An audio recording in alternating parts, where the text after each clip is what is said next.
जी हाँ, मैं बात कर रही हूँ जो राष्ट्रीय महामंत्री हैं लोक संस्कृति मंच के, श्री सतीश दीक्षित जी। देखिए कितना पीछे छुप के बैठे हैं।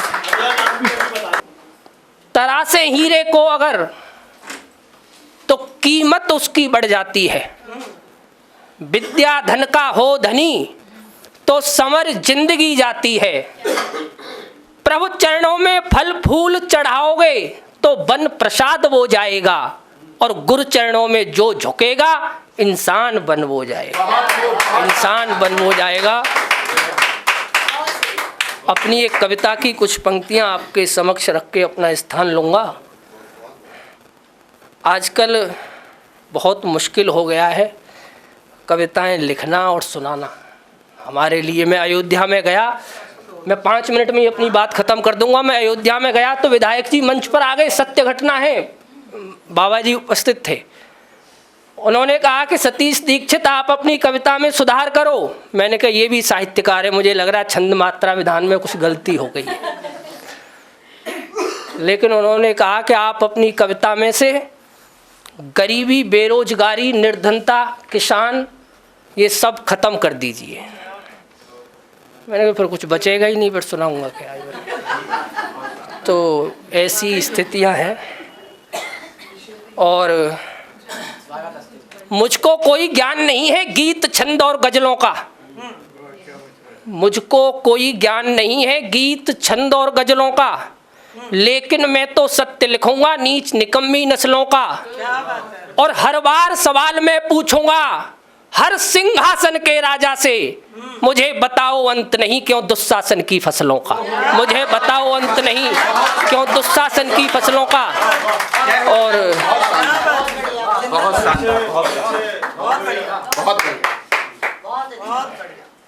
और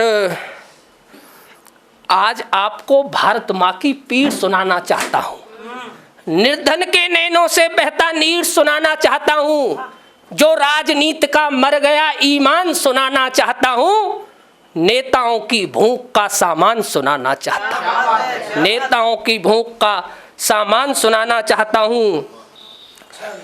और देखें कि कविता में सम्मान लिखा नहीं दिल्ली के दरबारों का, कोई समर्थन नहीं लिखा गलियों में लगते नारों का, 1.25 अरब की पीड़ा लिख दी मैंने कलम दवात से, क्योंकि कलम मिलकर आई है देश के हालात से, क्योंकि कलम मिलकर आई है देश के हालात से। और सच कहने निकले हैं तो सच ही लिखेंगे, सच कहने निकले हैं तो सच ही कहेंगे।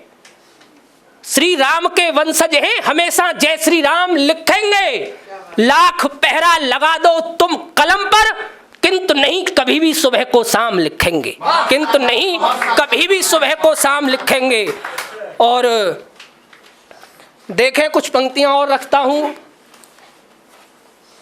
अदम गोडवी जी ने भी लिखा कि तुम्हारी फाइलों में गांव के मौसम गुलाबी हैं, मगर ये वादे खोखले केवल किताबी है। इस तरह से मैं किसी पार्टी का विरोधी नहीं हूँ, किसी व्यक्ति विशेष का। मैंने ये भी लिखा कि जो कोई नहीं कर पाया, जो नहीं कोई भी कर पाया वो काम किया है मोदी ने। मैंने बहुत कविताएं लिखी, अच्छाइयाँ भी लिखी। तुमने अच्छा किया है मंदिर को बना दिया, देखें तुमने अच्छा किया है मंदिर को बना दिया, तुमने अच्छा किया है घर राम का बना दिया, तुमने अच्छा किया है आतंक को हटा दिया, तुमने अच्छा किया है 370 हटा दिया। चाहे तुमने अच्छा किया है, तुमने अच्छा किया है आतंक को घटा दिया, तुमने अच्छा किया है 370 हटा दिया। मस्जिद बना दो चाहे चर्च गुरुद्वारा भी बना दो, मस्जिद बना दो चाहे चर्च गुरुद्वारा भी बना दो, कब्रिस्तान बना दो चाहे शमशान भी बना दो, किंतु देश के युवाओं की आज एक पुकार है, कुछ भी बना दो रोजगार दिलवा दो, कुछ भी बना दो रोजगार दिलवा दो। और देखें कि नेताओं का स्तर आज इतना गिर गया है, देख मां भारती का भाल शर्मसार हो गया है। साहब शहीदों के नाम पर वोट मांगते हैं, भगवान श्री राम के नाम पर वोट मांगते हैं। भगवान श्री राम किसी एक व्यक्ति विशेष के नहीं है, पूरे जगत के हैं। नेताओं का स्तर आज इतना गिर गया है, देख मां भारती का भाल शर्मसार हो गया है। कोई मांग रहा वोट भगवान राम पे, कोई मांग रहा वोट शहीदों के नाम पे, कोई बनवाता पार्क हाथियों की मूर्ति, कोई बनवाता पार्क हाथियों की मूर्ति, किंतु नहीं हुई भूखों के भोजन की पूर्ति। कोई लैपटॉप कोई कार बांटता, कोई लैपटॉप कोई कार बांटता, किंतु नहीं युवाओं को कोई रोजगार बांटता, किंतु नहीं युवाओं को कोई रोजगार बांटता। और अंतिम 4 पंक्तियां रख के अपना स्थान ले रहा हूं कि कोई सच को लिखे, कोई सच को लिखे, सच मुश्किल हो गया है। कोई सच को लिखे, सच मुश्किल हो गया है। ईमान का लगता कत्ल हो गया है। अब तो कलम दरबारी हो गई है, कविता भी तो अखबारी हो गई है।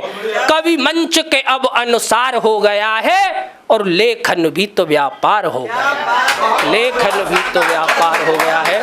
बहुत बहुत आभार, बहुत बहुत शुक्रिया सभी का। अगर आप ये वीडियो YouTube पर देख रहे हैं तो हमारे चैनल को सब्सक्राइब करें और बेल आइकन को दबाना ना भूलें। अगर आप Facebook पर ये वीडियो देख रहे हैं तो हमारे पेज को लाइक करें।